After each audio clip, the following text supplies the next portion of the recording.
Just we're getting started, and just want to remind you, refresh your memory about what we were talking about before the break. So we were talking about first the concept of strangers and kindness of strangers, right? That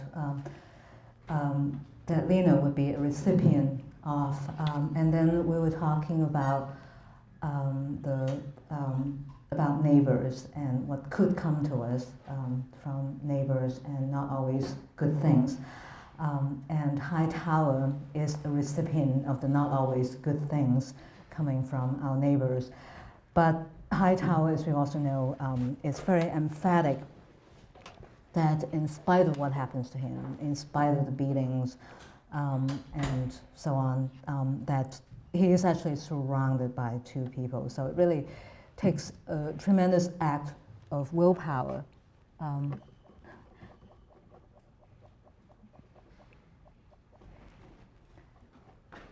to be able to say that. And so this is the quote from Hightower: "They are good people. All that any man can hope for is to be permitted to live quietly among his fellows." So it is a proposition, a statement that really is sort of thrown, in our face, and in the face of all the things that have happened to him.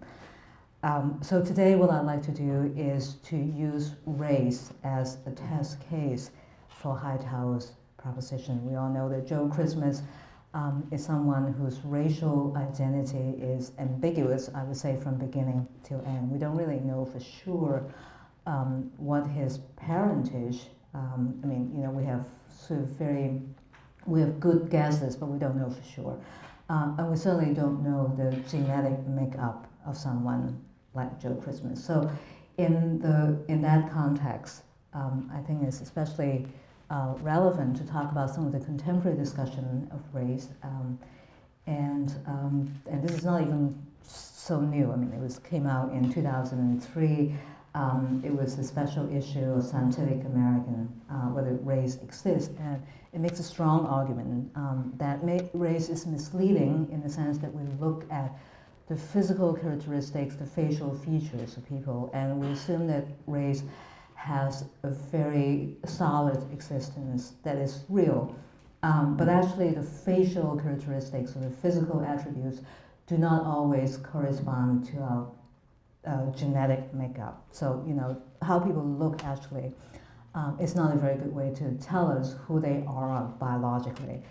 And so the scientific argument special issue, or that essay, is about the importance of thinking outside of the box of noticeable or observable, visible characteristics, to thinking about medical, what would come into play in a medical situation. This is Scientific American, after all.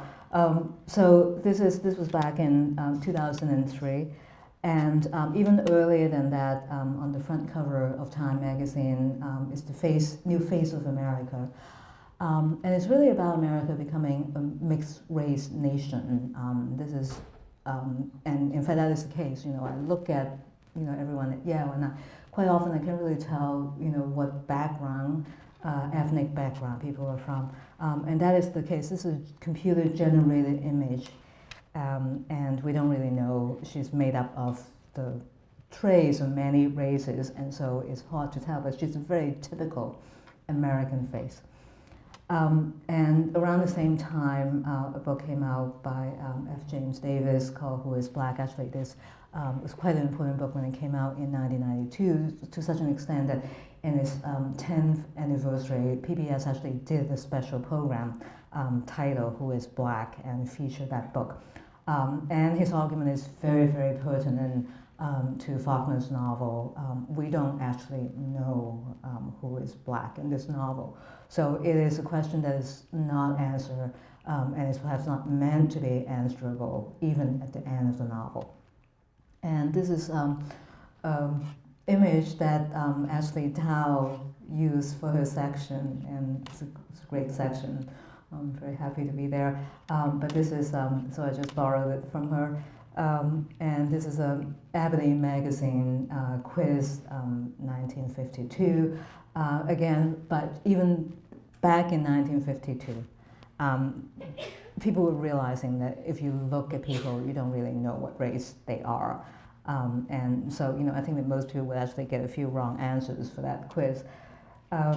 So I think that all of this is just to set the stage for the very complicated and maybe not meant to be resolved landscape that Faulkner has set up for us in Light and August. And so what I'd like to talk about today is the word nigger, and of course, that's the word that would have to be used because just as in the 50s, the word Negro was the standard term. In the 20s and 30s, nigger would have been the standard term, so it was not a racial slur. The use of the word nigger, even though it wasn't necessarily a racial slur, it nonetheless was a charged epithet. It always has carried excessive semantic burden. And because it carries excessive semantic burden, it also opens itself up to multiple uses. So today we'll look at the way that word is being used by different people in different contexts and for different purposes. So we'll go down the list. We'll be talking about all of this, and also spoken by other people, and also when the word is spoken by the person himself. So just notice this microphone has a way of diminishing itself. These are the people that we'll be looking at who use the word nigger. First is Joe Brown, and then the dietitian a couple of times, and then Hightower, and then Bobbie, the waitress, and then Joanna Burden, and then Joe Christmas himself. He uses the word nigger for himself. But first, let's look at the way Joe Brown uses that word. At this point, Joe Brown is being questioned by the sheriff, right? So, we know that Joanna's body has been discovered, that her house has burned down, and the sheriff is questioning Joe Brown, and there's $1,000 that is up for anyone who can help solve the case. So Joe Brown is full of high hopes that he'll be the one to get the $1,000, but as the sheriff questions him more and more comes out, it seems less and less likely that the $1,000 will be in his own pocket, so he's getting desperate, and that is when that word comes up. Because they said it was like he had been saving what he told them next for just such a time as this. Like he had known that if it come to a pinch, this is Brian telling Hightower, like he had known that if it come to a pinch, this would save him, even if it was almost worse for a white man to admit what he would have to admit than to be accused of the murder itself. That's right, he said. He says, go on, accuse me. Accuse the white man that's trying to help you with what he knows. Accuse the white man and let the nigger go free. Accuse the white and let the nigger run. So this is the classic race card, that we recognize so well, and unfortunately it still has some currency. So he's playing the race card because he's really desperate. What is really interesting is how subtle this portrait, even of someone like Joe Brown, who has so little saving grace to him. This is really someone who's supremely unlikable. But even for someone who is supremely unlikable, Faulkner nonetheless portrays him as someone who's not incapable of feeling shame, right? So it is shameful, even for someone like Joe Brown, to use the race card. That that this is when there's nothing else he can do, he would do that. So he's not such a racist or such a whatever that he is blind to what he's doing. And so I would say that even though this is Joe Brown doing one of the despicable things that he's capable of doing, in the very act of doing that, he recognizes completely that he is being despicable. So this is one kind of self-contained usage, shameful and shameful even to the person who's doing it. And next couple of usages are revolving around the dietitian. And we know that Jo Christmas is in her behind the curtains and watching this whole scene unfolding between the dietitian and her beau, and eating toothpaste and having no idea what's going on outside, but the dietitian thinking that he knows everything.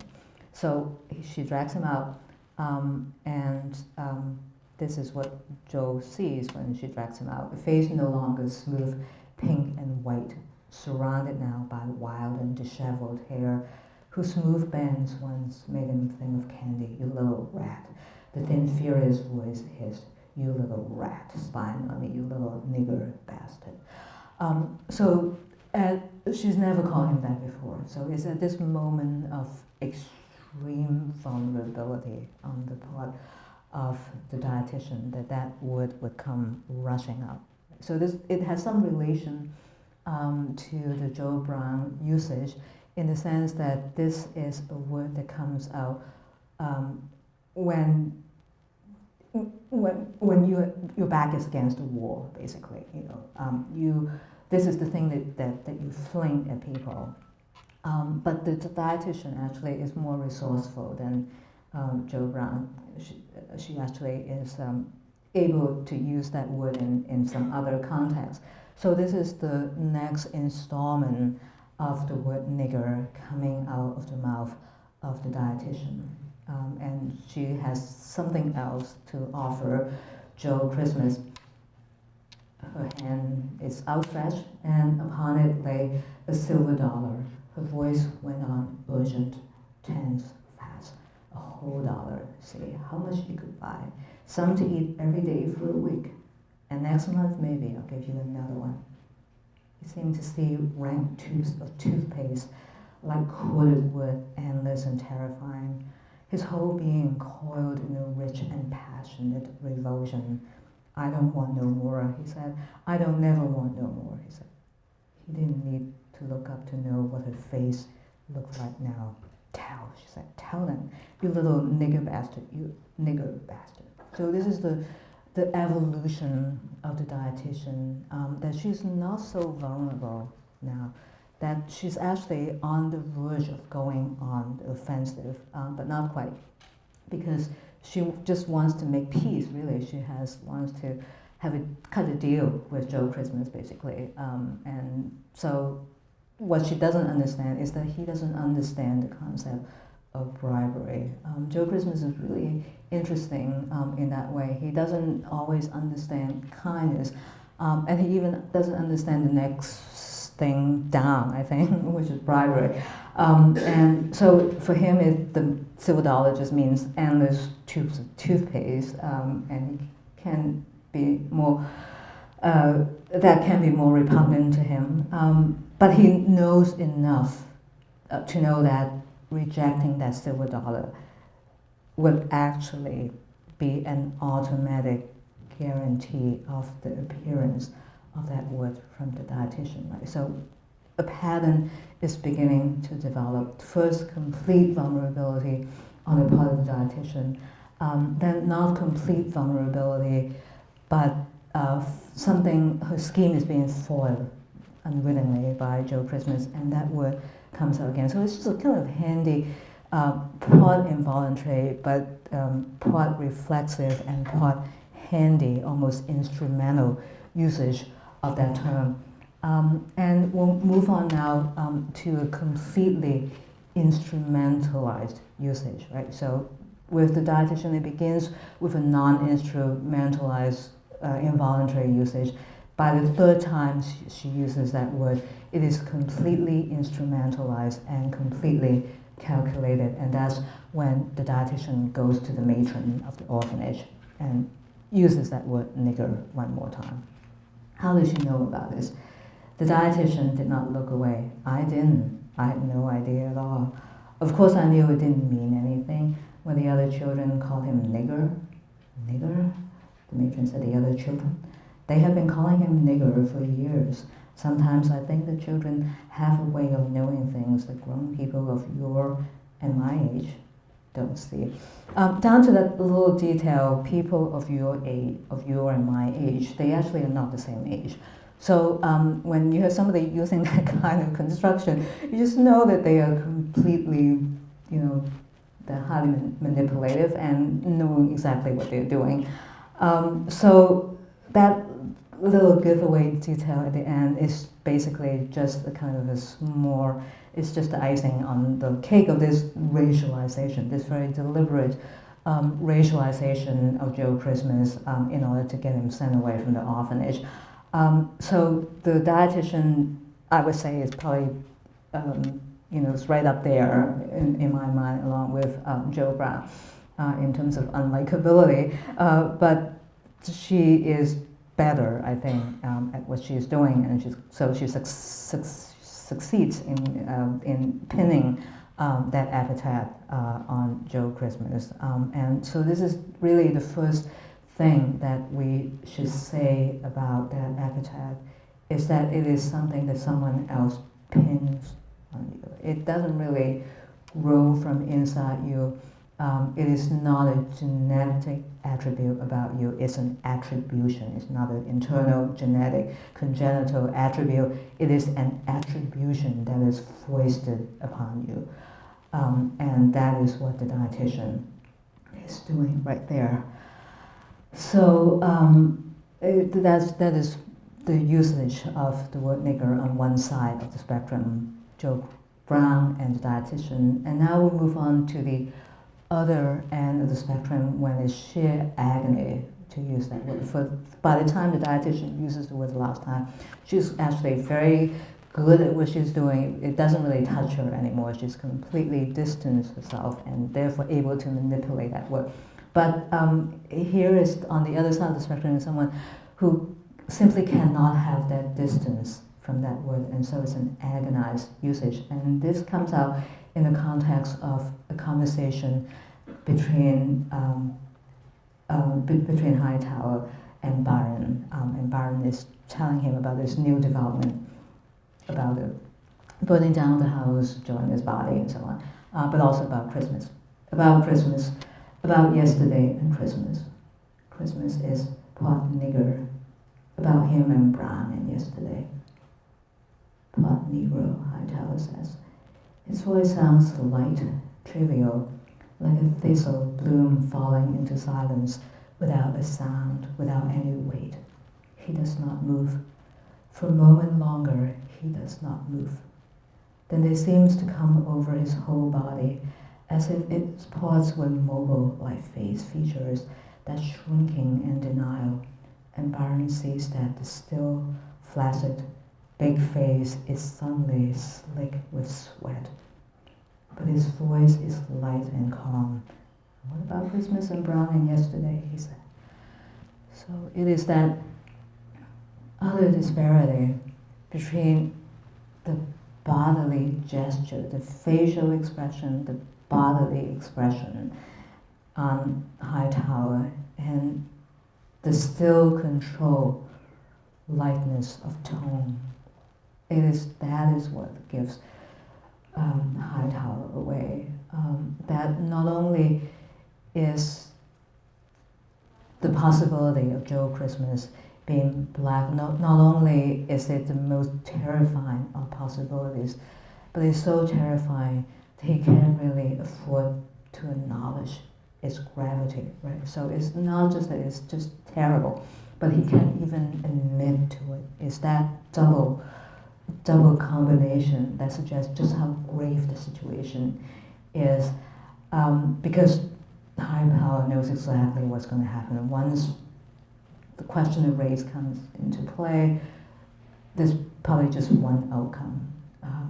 He knows it from his own personal history, from what has happened to him, to his cook, and there was really nothing compared with this. So it's just a terrible scenario, the end point of which he can already see, and that's why he's behaving in this particular way.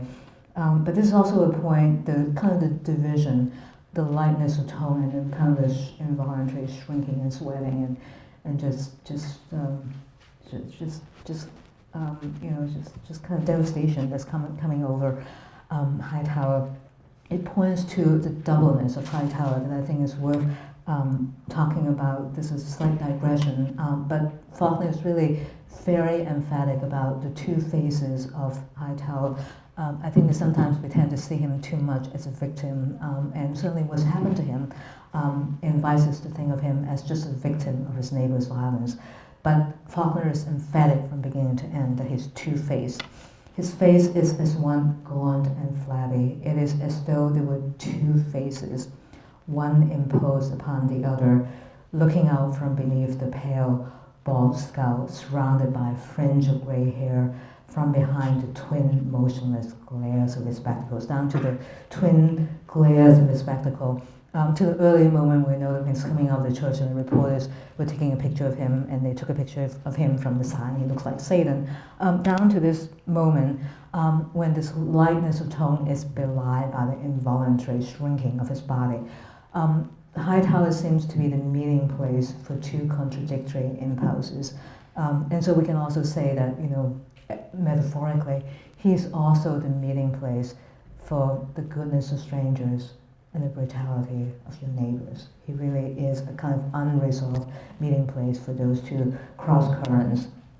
And so, but right now, right there, he's trying his best to trivialize that event, right? You know, say that it really is nothing at all, it is of no consequence. We'll look at one, coming now to Bobbie, the waitress, we'll look at one instance, another instance of someone trying to trivialize that fact, the possibility that Joe could be black. So this is the children lying in bed, and he makes this confession. I got some nigger blood in me. Then she lay perfectly still, with a different stillness, but he did not seem to notice it. He lay peacefully too, his hands slow up and down her flank. You're what? She said. I think I got some nigger blood in me.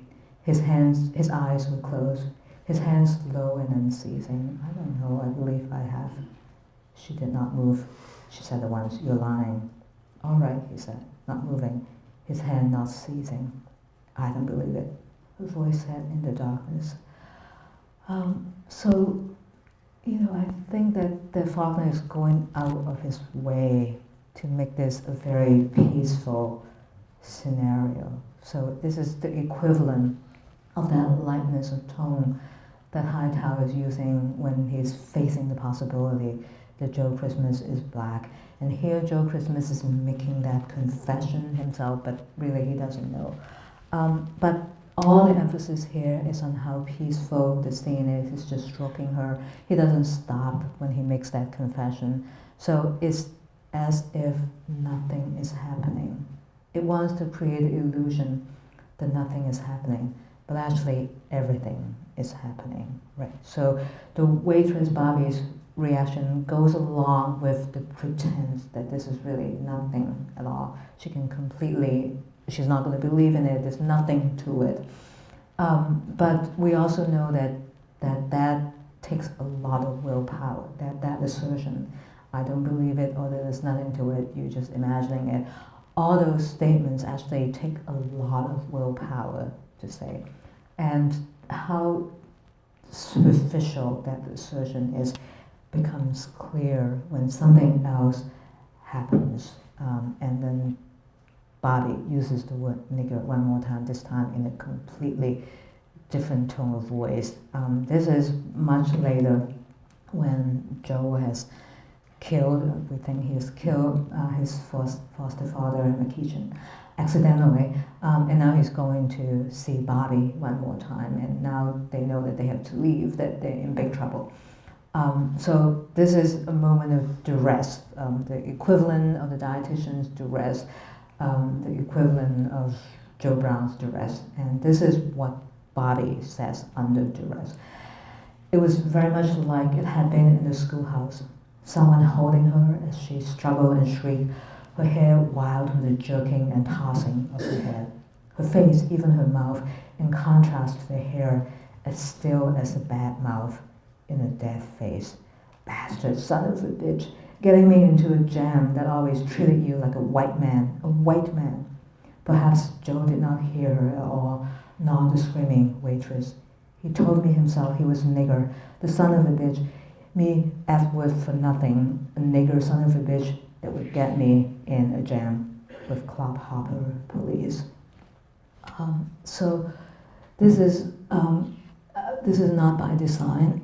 It is involuntary usage, but it is telling that that's the word that all of us, or at least every single one, every single character in Light in August would reach for. That is the word that would come involuntarily into our mouths when we are under duress.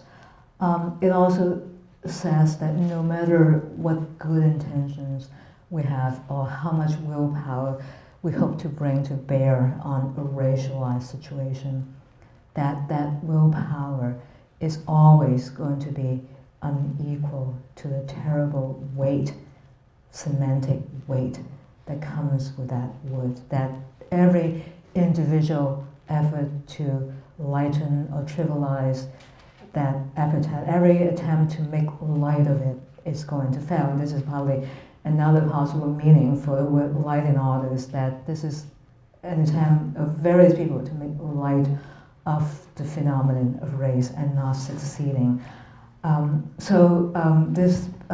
The Bobbie is in that sense not even especially interesting character on her own, other than as a kind of a dramatized and concentrated version of the sort of involuntary reactions and involuntary usage of that word when we are ourselves under duress.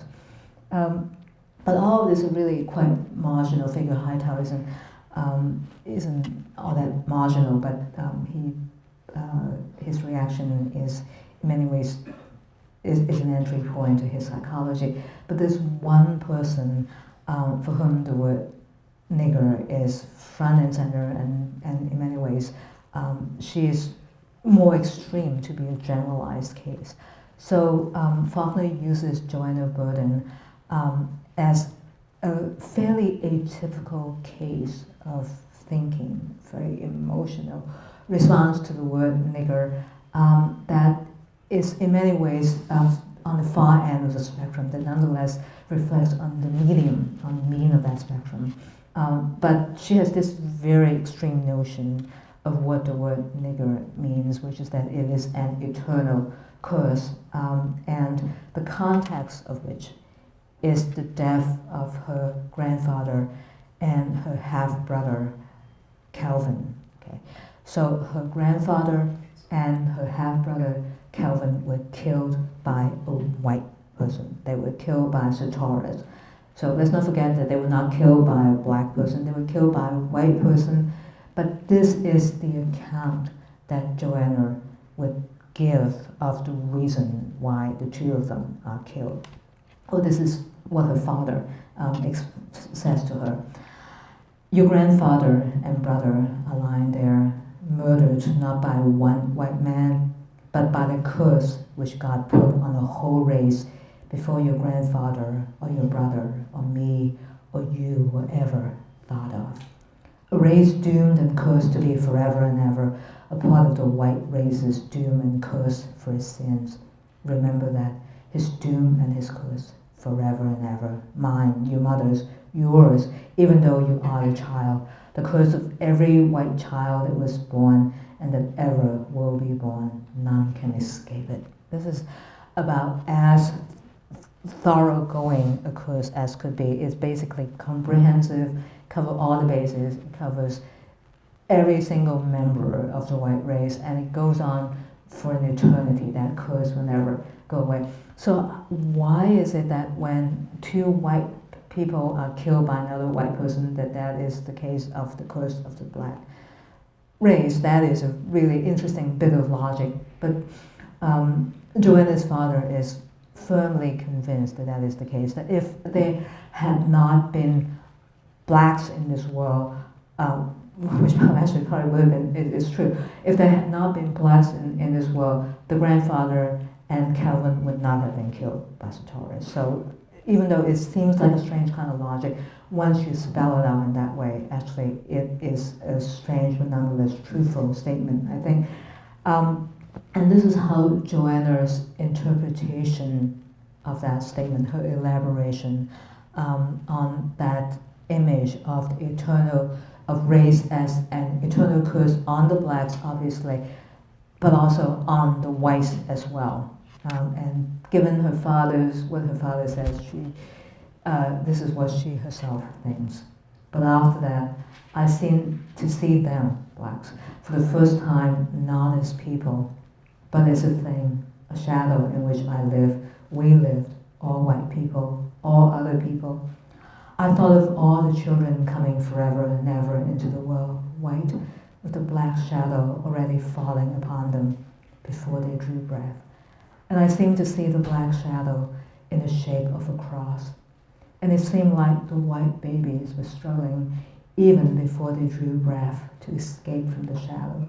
It was not only upon them, but beneath them too, flung out, like the arms were flung out, as if they were nailed to the cross. I saw all the little babies that would ever be in the world, the ones not yet even born, a long line of them with their arms spread on the black cross. So this is a modern interpretation of of a race, entire race being crucified. And it turns out that, according to Joanna and her father, that the dynamics of race and the legacy of slavery is such that whites will be crucified upon the black cross for as long as they live, for as long as they are human beings on earth. So it's an extravagant claim. And it's predicated on the notion, and in some sense it's a summary of all that we've seen so far, which is that the racial epithet is in fact an epithet that all of us reach for involuntarily when we are under duress, right? So it's almost a kind of psychological necessity for us to call someone black.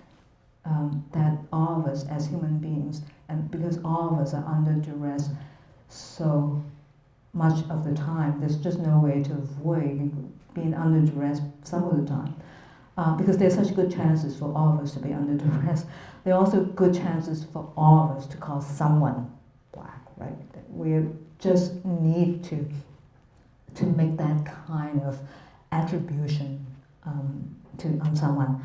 And it's because of that basic human psychological need that the relations between the races, so-called races, even though the membership of each one is always going to be in flux, but the relation between the supposed races, that relation is always going to be fraught, always going to be a terrible relation.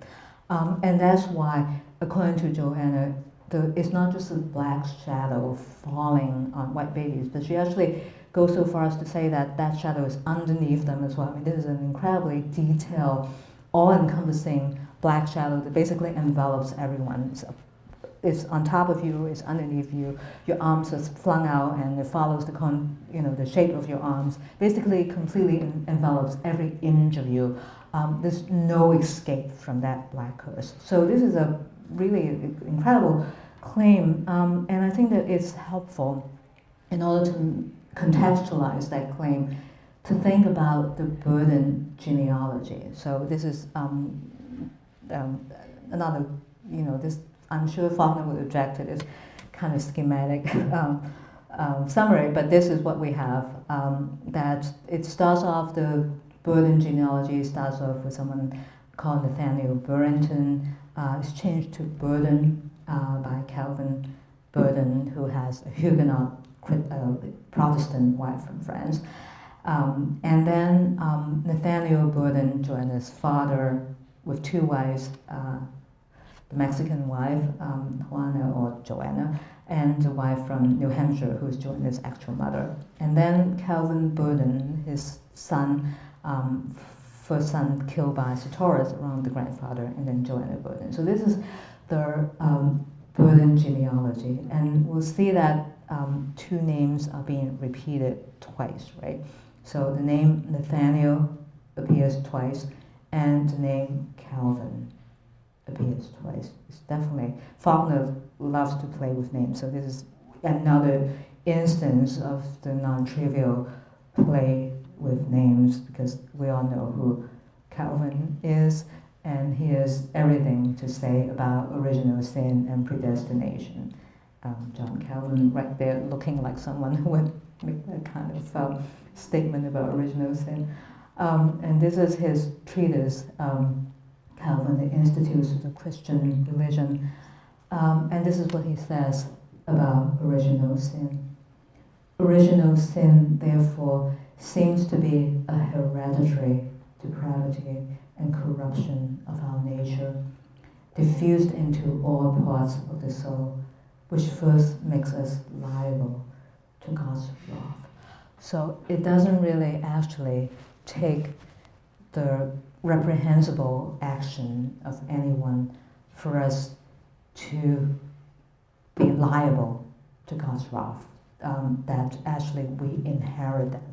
The important thing is that it is hereditary. It is passed on from one generation to another without the volition of the person upon which it is visited, and without even necessarily any reprehensible action on the part on whom that original sin is visited. It simply is something that is passed on automatically from one generation to another. So this long-standing tradition of thinking about an evil that we can't escape, that we just involuntarily signed up, onto this legacy of evil and punishment and curse.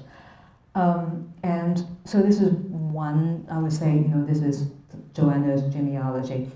And this is also partly Faulkner's genealogy as well. He wouldn't say that he's a Calvinist, but he's only very, very interested in this kind of thinking, a course that is transmitted across time, across generations. But there's another party to this genealogy, Nathaniel Hawthorne. We already have seen how important Hawthorne is, and it turns out that he really is a figure who's of long-standing relevance to Faulkner. So the Hawthorne-Faulkner connection, we know that in the Scarlet Letter, there's the Reverend Dimmesdale, who commits adultery with Hester Prynne. In As a Lay Dying, there's the Reverend Whitfield, who commits adultery with Addie. So Whitfield, Dimmesdale, and Whitfield actually making a speech that sounds almost like Dimmesdale's speech at the end of the Scarlet Letter. And then in Light in August, the name Nathaniel is resurrected one more time. It's almost as if Faulkner is just paying this kind of this oblique tribute to an author who's been very, very important to him. And so, given the fact that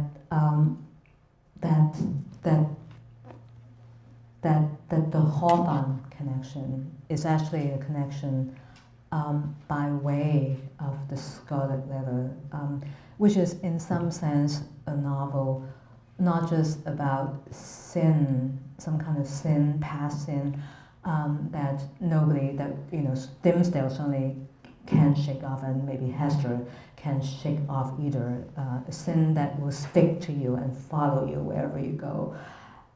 It's not only just about that, but it's also about sexual depravity or the sexual license to some extent, even though that is not represented at all in the Scarlet Letter, and not really represented in any details. In both those novels, in both the Scarlet Letter and As I Lay Dying, the sexual license is only gesture that we know the outcome of that illicit sexuality, in the sense that we see Hester's illegitimate daughter Pearl in the Scarlet Letter, and we see Addie's illegitimate son Jewel.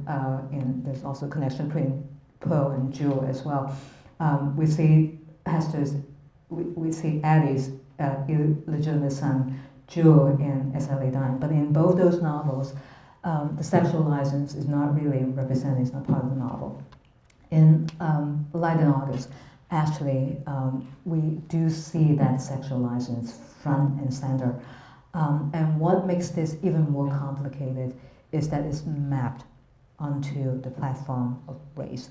So it is the weird combination of a belief in Calvinist original sin coupled with sexual wildness on the part of Joanna Burden. And that is when the word Negro comes up. This is yet another, the licentious context for the use of the word Negro. Now and then, she appointed trysts beneath certain shrubs about the grounds, where he would find her naked or with her clothing half torn to ribbons upon her in the wild throes of nymphomania, her body gleaming in the slow shifting from one to another of such formally erotic attitudes and gestures as a Beardsley of the time of Petronius might have drawn. She would be wild in the close-breathing half-dark, without walls, with her wild hair, each strand of which would seem to come alive like octopus tentacles, and her wild hands and her breathing, Negro, Negro, Negro. So it might seem incomprehensible that someone like Joanna Burden, who spends all the time trying to help blacks in the South, who is on the board of a dozen charities and schools, black schools, basically has dedicated her entire life to racial uplift, should be doing this. But I think that it actually is, I think that as far as Faulkner is concerned, this incredible sexual license actually goes hand in hand with a belief in Calvinist predestination, right? If you really believe that you are going to be stuck with original sin, that is going to be upon you, that black shadow is going to be upon you no matter what you do, then it really doesn't matter what you do. It is a weird kind of granting of license that, you know, if you're going to be evil anyway, no matter what you do, then you might as well actually be evil in your conduct as well. Something of that logic. But I don't even think that it's as logical as that. It is just, for Faulkner, it's just the two sides of Joanna.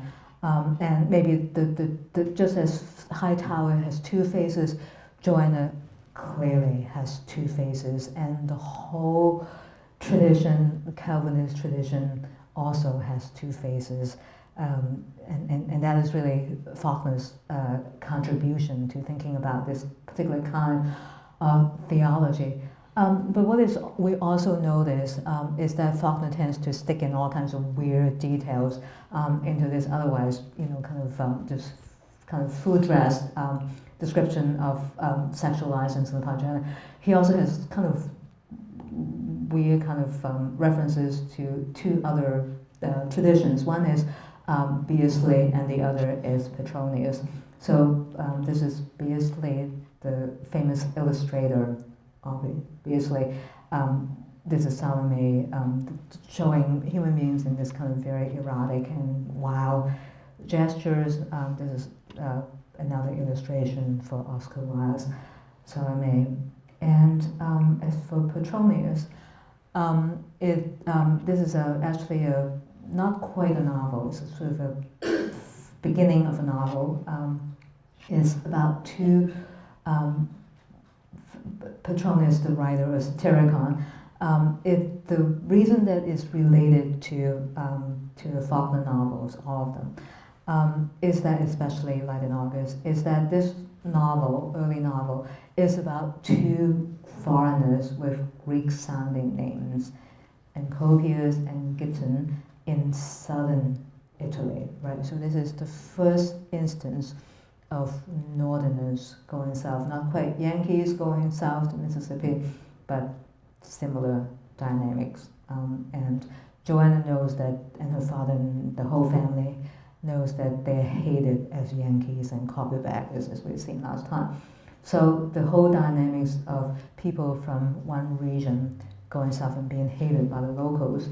But in this case, there's this additional complication that this is a very cold northerner going to the hot south, and in some instances being heated up by that tropical environment, but basically staying cold at heart. So this is the pendulum swing of Joanna from that incredible sexual license to the other side. And she also, interestingly enough, she also uses the word Negro in that context when she swings to the other side. She was sitting quite still on the bed, her hands on her lap, her still New England face. It was still the face of a spinster, prominently boned, long, a little thin, almost man-like. In contrast to it, her plump body was more richly and softly animal than ever. Lord, she said in a tone musing, detached, impersonal, a full measure. Even to a bastard Negro child, I would like to see fathers in Calvin's faces. The syntax, I think, is very interesting, that what is in the parentheses, the still face of the spinster and then the animal body. A kind of perfect summary of the two sides of Joanna. And even for Faulkner, a very ungainly syntax, or deliberate syntax. And then the last part of that, the bastard Negro child. And it is not accidental that this is the moment when suddenly she's invoking Calvin. I would like to see Father Nathaniel's face and Calvin's faces. It's almost as if this is the new 20th century addition to the Scarlet Letter and the new 20th century addition to the long-standing theology of Calvin. That this is what happens when you inherit from those two traditions, is that you both do good by by supposedly helping blacks, but then you also engage in this uncontrollable sexual orgy with them, and the bastard Negro child is kind of the also involuntary outcome of the union of those two sides. So it's sort of easy to see why Joanna is not going to be an easy person for Joe Christmas to deal with, right? I mean, anyone would have a hard time trying to negotiate, trying to deal with someone like that. And Joe Christmas's response is like this. At this point, Joanna wants him to go to school, wants him to study law with a black lawyer, and wants to turn over all her funds, all the money that she has in it's not insignificant. Wants to turn over all the money to him, and this is his response. To school, his mouth said, a nigger school, me. Yes, then you can go to Memphis, you can read law in Peebles' office, he will teach you law. And then learn law in the office of a nigger lawyer, his mouth said. Yes, then I will turn over all the business to you, all the money, all of it, so that when you need money for yourself, you could. You would know how. Lawyers know how to do it, so you would be helping them out of darkness, and none would accuse or blame you even if they found out. But a nigger college, a nigger lawyer, his voice said, quiet, not even argumentative, just promptive. They were not looking at one another. She had not looked up since he entered. Tell them, she said. Tell niggers that I'm a nigger too. Essentially, this is a moment when Joanna is both completely tone deaf, but also just a really sad, just incredibly sad person, that this is the best that she can do for him. She's too embarrassed she's trying to bribe him as well. She's trying to say, I'm going to turn over all the money to you, and it really doesn't matter if you study law, you know the way how to use the money for your own pleasure, really. She can't really bring herself to say that word, but that's about as she wants to do the most for him, and she would not admit to it. She would not name what she's turning over to him. So all the ellipses of those unfinished sentences. She's both tone deaf but also actually at the maximum point of goodwill and love, maybe even towards him, wanting to do the most for him. And his way of responding is by being totally ironic about the word nigger.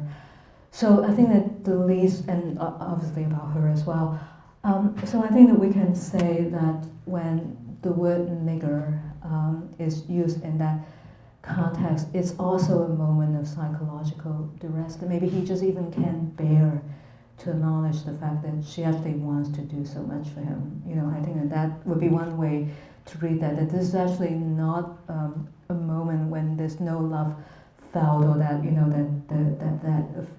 that romance is over. It's not that, but that maybe it's too much, and that the way that he's responding to that is by being totally cynical and satirical and ironic about the whole thing. So that scene is really open to any number of readings. All we know that it is definitely not an innocent word when it's used by oneself, that it is as charged and is painful to use as when it is attributed to oneself by other people.